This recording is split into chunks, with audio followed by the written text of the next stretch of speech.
I'm being joined by an economist, Mr. Johnson Chuku. He joins us from Victoria Island area in Lagos. Thank you so much, Mr. Chuku. It's always good to see you.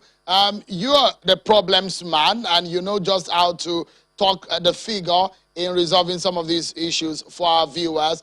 But let's talk to the understanding of the layman today. The debt servicing to revenue, Mrs. O'Neill says, is a problem, and that the government needs to revive. From some of the things that you said, I can take home that the state governments are in trouble, isn't it? Yes, not just the state governments are in trouble. The federal government is also in trouble. But let me start by congratulating you for remaining on air. We are all worried that you shouldn't go off air. Back to the subject of our discussion. The challenge we have is that our revenues are quite weak as a country. And if you just look back at it, because the problem is not just last year when we had COVID. We've lived this problem for the past couple of years. If you go back to a year like 2018, total federal government revenue was just 3.86 trillion. 3.86 trillion. Total debt service, that's the amount the government paid to those who have lent money to the federal government, was 2.16 trillion. That was about 55% of our total revenue in 2018. By the time we got to 2019, these are years where there was no COVID, and that's why we need to understand that we have a fundamental problem. By 2019, we had a total debt service of 2.454 trillion, and our revenue was just about 4.2 trillion. So we had the debt service to revenue had grown from 55% in 2018 to 59% in 2019. By the time we got to 2020, where, like the DG of DMO said, we had extraneous factors, or what we call exogenous factors. We had factors outside the control of the government. Total debt service last year had grown to 3.1 trillion. Remember that debt service is not influenced by COVID. It's about what you have to pay because you have borrowed more. And in that year, 2020, total federal government revenue was 4.47 trillion naira. And we spent 3.1 trillion naira to pay interest on the money we have borrowed. So what that meant is that we spent 89% of total federal government revenue to just pay interest to those we have borrowed money from, not to pay back the principal. And why is this so? Because over time, we have consistently grown our recurrent expenditure without growing our revenue. So even if you adjust for the fact that last year there was COVID, government revenue collapsed globally, not just Nigerian government. But previous years, we have maintained the same trend where government revenue is weak and expenditure is growing. As we speak today, the government does not spend one kobo on capital expenditure from its revenue. It must be borrowed. And as long as we continue to build up this debt burden, we're going to get to a point where even the total revenue will not be able to pay the interest that we're incurring.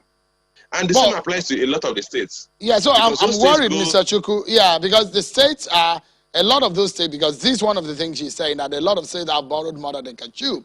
And so the question is, how do we revive the revenue in such a way that the debt service into revenue, which is a problem, can be fixed? That gap can be bridged. Well, for us to revive the revenue, we need to do two things, Sheon. One is eliminate costs that are not absolutely necessary. That is what you call those costs that are discretionary, those costs that the government can do without, both at the state level and the federal government level. Two is to put structures in place to begin to grow the economy. If you do not grow the economy, you're not going to grow government revenue, because government revenue should be derived from economic activities, because government revenue ordinarily should come from taxes. A situation where the economy just recovered by 0.1% in the first quarter, last quarter of last year, the economy contracted from 2016 to now. The economy has not grown at cumulative of up to 2%. While as population has grown consistently at 3%. So if we do not have the appropriate economic policies that will incentivize businesses to set up in Nigeria and produce effectively and efficiently, then we are not going to grow the economy. And if you do not grow the economy, you are not going to grow government revenue. Government revenue will still depend on what we sell from fuel, from crude. And as long as that is major source of income, we will continue to face declining revenue because crude price is an unstable market product. We can't determine the crude price. We may at best determine our volume of production, assuming we are able to maintain peace in the Niger Delta. So there's another issue. I mean, there's so many issues, though. I mean, I'm hearing also that NNPC contribution to federal allocation for May is 0. That's a major problem, isn't it? Because tax and all of that, NNPC contributions are those that use to service federal allocation every month. But we hear every time poverty eradication. The government has promised that it's going to take 100 million people out of poverty, but now we are hearing poverty reduction. First and foremost, what's your reaction to federal government's strategy and their plan on poverty, national poverty reduction strategy? Well, with all due respect to the government, I've always faulted their approach to poverty reduction. You do not reduce poverty by giving handouts.